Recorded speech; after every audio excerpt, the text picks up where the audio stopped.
በአላህ ስም እጅግ በጣም ሩህሩህ በጣም አዛኝ በሆነው የነቢያት ታሪክ፣ የሶሐቦች ታሪክ፣ የታላላቅ ስብዕናዎች ታሪክ፣ የተለያዩ አስተማሪ ታሪኮች ኢላፍ ቲዩብ ሲራ።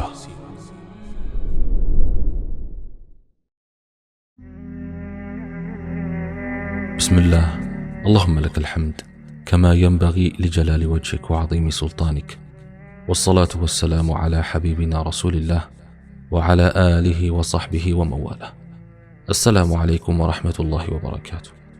رب اشرح لي صدري ويسر لي أمري واحلل عقدة من لساني يفقه قولي.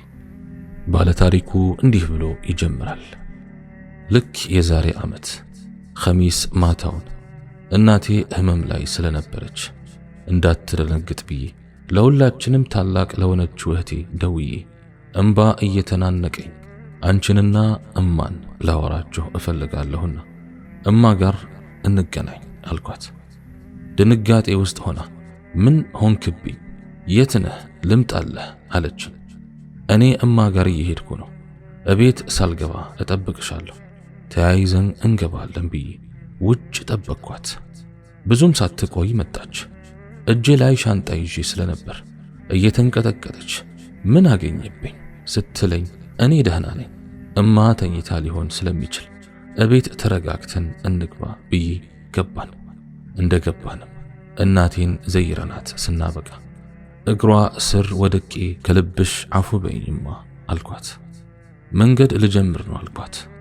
በዛው ህመሟን ውስጥ ሆና በሲቃ በሚሰማው ድምጿ የምን መንገድ ነው? ምን ነው? ምን ሆንክብኝ ስትለኝ ለቅሶ ላይ ሆኜ ለደቂቃዎች ዝም ስላት በነገሮችህ ሁሉ አላህን በምታማክረው ኻሊቁ ይዤሃለሁ፣ የሊቢያን መንገድ ነው እንዳትለኝ ልጄ እያለች እሷም አብራኝ ማልቀስ ጀመረች። ትንሽ ከተረጋጋው በኋላ የምለውን በዝምታ እንዲያዳምጡኝ ውሳኔንም እንዲያከብሩልኝና እንዲቀበሉኝ በልመና ቃል አስገባዋቸውና ከ2013 ጀምሮ እናንተና ጓደኞቼ ፊት ስብራቴን ሳይሆን ሙሉነቴን ያጣኋቸውን ነገሮች ሳይሆን አላህ የሰጠኝን ነገሮች ስነግራችሁ ቆይቻለሁ።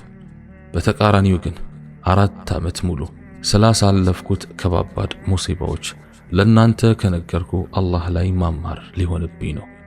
እርሱ ደግሞ በስብራት ላይ ሆኜ እንኳን ሊፈትነኝ ፈልጎ እንጂ አልተወኝም፣ ከልሎኛልም። በእናንተም ሆኜ በሌሎች ፊት ሙሉ እንድሆን አድርጎኛል። አሁን ሊቀይርልኝ የፈለገው መልካም ነገር አለና በጓደኛዬ አማካኝነት ደቡብ አፍሪካ ለመሄድና ሰበብ ለማድረስ አስቤያለሁ። ከዛ በፊት ግን አደራ አለኝና አደራዬን ተቀበሉኝ ብዬ ከአባቴ መኝታ ቤት የሱቁን ሙሉ ዶኪመንት ይዤ መጣሁና በዚህ 4 ዓመት ውስጥ በደረሱብኝ መከራዎች አላህ ንብረት ሰጥቶኛልና ሰው ፊት የመቆሙ ሞራል ስለሌለኝ የመጨረሻ አማራጬን ሱቁን መሸጥ ላይ ልወስን እያሰብኩ አባቴ የልጅህን ንብረት ምንም አይነት ፈተና ውስጥ ብትሆን ለልጅህ ብለህ መኪናህን እንደሸጥከው ሱቁንም እንዳትሸጠው ብሎ ቃል ያስገባኝን እፊቴ ላይ እየመጣ ይረብሸኛል። በዛም የመጣ ሳልወስንበት 4 ዓመት ሙሉ እየተራብኩም እየተጠማውም ገፍቼበታለሁ። ሱቁ ሕይወትን ቀን በቀን ካስናፈቀችኝና እርሷን ልክ ሳያት ከነበርኩበት መጥፎ ሐለቴ ለምትመልሰኝ ልጄ ስታድግ በስሟ አዙሩልኝ። እስከዚያው አላህ ፈቅዶ እኔም ሐጃዬ ቦታ ደርሼ ነገሮችን ቦታ እስካሲዝ ግን ሱቁ ተከራይቶ በምንም ይከራይ ግማሹን ለእርሷ ትምህርት ቤት ክፍያና ለእማ፣ ግማሹ ደግሞ የሰዎች ዕዳ አለብኝና በየወሩ ለነርሱ ስጡልኝ ብዬ ሰነዱን ለናቴ ሰጥተዋትና በማይሰማው ድምጿ ውስጥ ሆኖ ተው ልጄ፣ በህመሜ ውስጥ ጥለኸኝ አትሂድ፣ እኔ እምበላውን አንተም ልጅህም አብረን እንበላለን፣ ካሳለፍካቸውና ከተሰበርክባቸው ከባድ ጊዜዎች በላይ የተሻሉ ነገሮች ይሆኑልሃል፣ አጠገቤ ሁንልኝ አለች። እማ አንቺና አባ እኛን በማሳደግ ውስጥ ብዙ ነገር ሆናችሁልናል።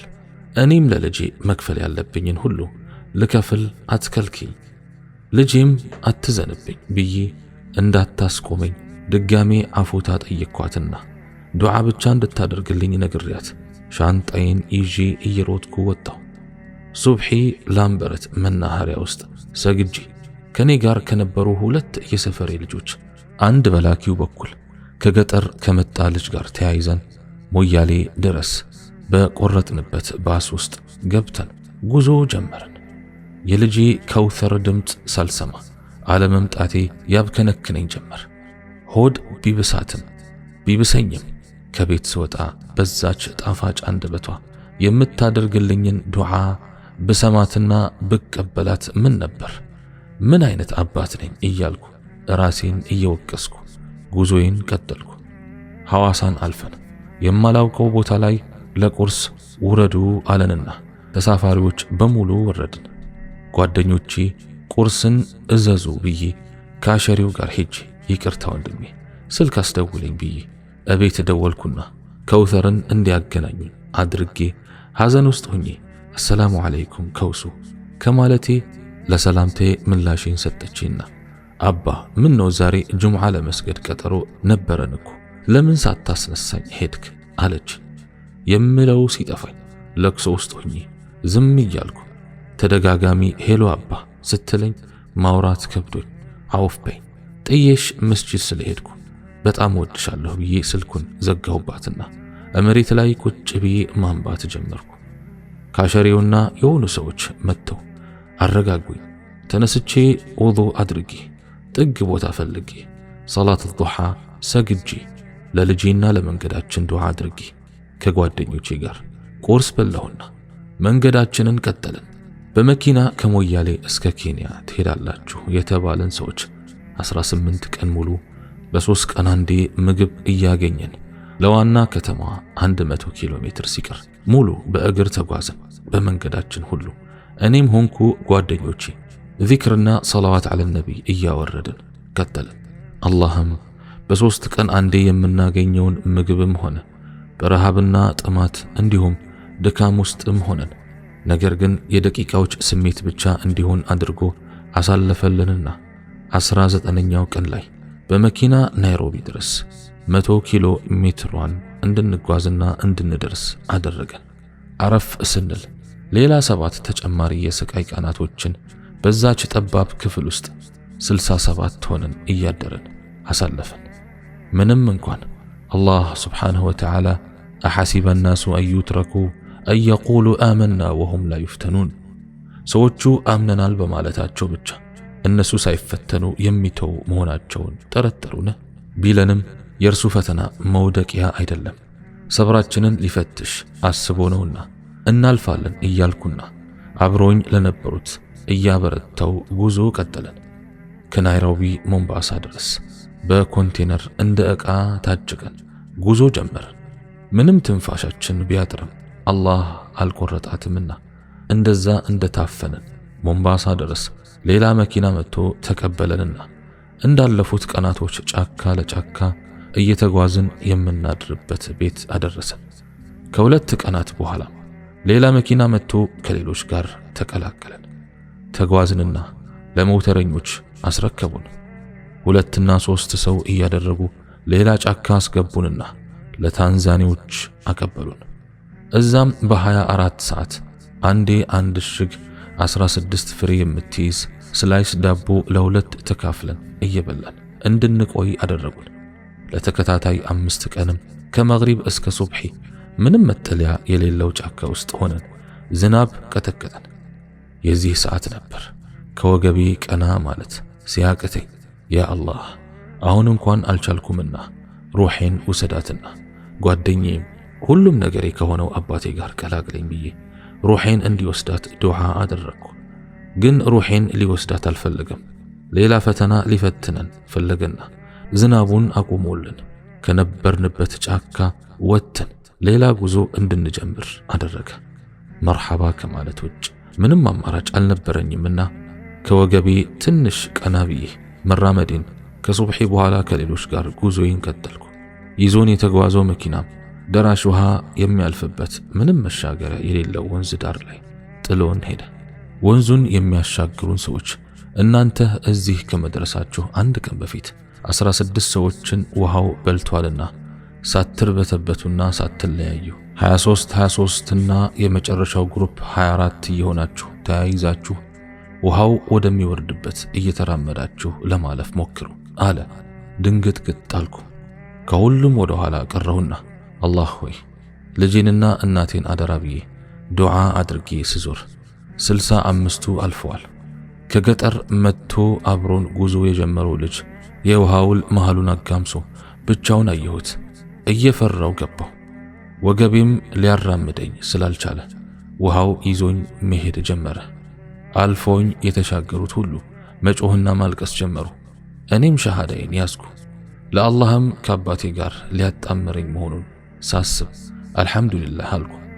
ለጓደኞቼም ሆነ ስደት ላይ አብሮኝ ለወጡት ሁሉ ልጄን እንደምወዳት ንገሩልኝ ብዬ እንዲሰማቸው ብዬ እየጮህኩ ነገርኳቸው። ውሃውም እኔን መውሰድ አላቆመም። እኔ ደጋግሜ ሸሃዳ መያዝ ጀመርኩ። ከየት መጣ ሳልለው አሻጋሪው ረዥም ዱላ ይዞ ጎርፍ እየወሰደኝ ወዳለው አቅጣጫ እየሮጠ ቀድሞኝ ባለህ ጉልበት ወደኔ ተጠጋና ዱላውን ያዘው ብሎ የዱላውን ጫፍ አስይዞ አተረፈኝ። ከውሃው እንደወጣሁም ሁሉም እያለቀሱ ከበቡኝ። ለጌታዬ የምለው ቃል አጣሁ።